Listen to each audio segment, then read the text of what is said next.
అదే RTV app వార్తల్ని క్షణాల్లో చదివే అవకాశం ఉంటుంది. ఒక న్యూస్ పేపర్, ఒక టెలివిజన్ ఛానల్ మీ చేతుల్లో ఎప్పుడూ ఉంటాయి.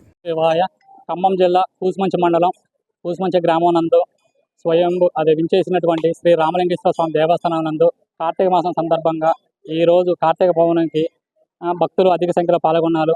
ఈరోజు కార్తీక పౌర్ణమి రోజు భక్తులు ఉదయం తెల్లవారుజాము 4 గంటల నుంచి స్వామివారి అభిషేకాలు, అలాగే స్వామివారి అభిషేకాలు, దర్శనాలు, ఉచిత దర్శనాలు అన్నీ కూడా ఏర్పాటు చేయడం జరిగింది. భక్తులకు ఎలాంటి ఇబ్బంది కలగకుండా ప్రత్యేక క్యూ లైన్లో, అలాగే భక్తులకి తీర్థప్రసాదాలు ఏర్పాట్లు చేయడం జరిగింది.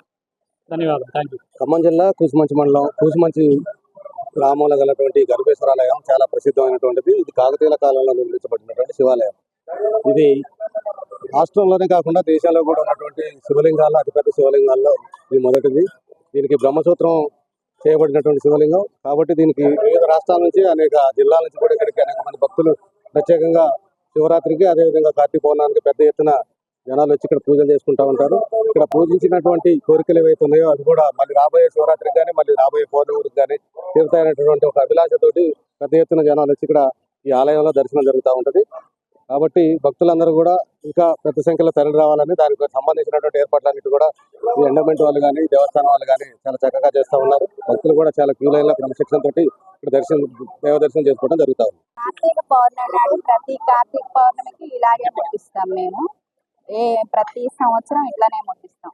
పురాతనమైన శివలింగం అని ఇక్కడికి వచ్చి దేవుని దర్శనం చేసుకుంటున్నాం.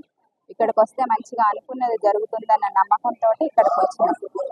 ఇక్కడికి వచ్చి దీపాలు పెట్టినాం. ఇప్పుడే ఈసారి 5:30 తర్వాత కార్తీక పౌర్ణమి దీపాలు వెలిగించాలన్నారు. అందుకే కొంచెం లేట్ అయింది.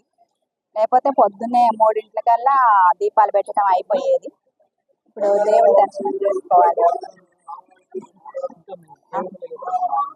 ఎప్పుడు ఇక్కడ అనుకున్నది అనుకున్నట్టే జరుగుతుంది. అందుకే ఎప్పుడు అయినా కొంచెం దూరమైనా ఇక్కడికి వచ్చి దేవుడికి దీపం పెట్టుకొని దేవుడికి దర్శనం చేసుకుంటాం.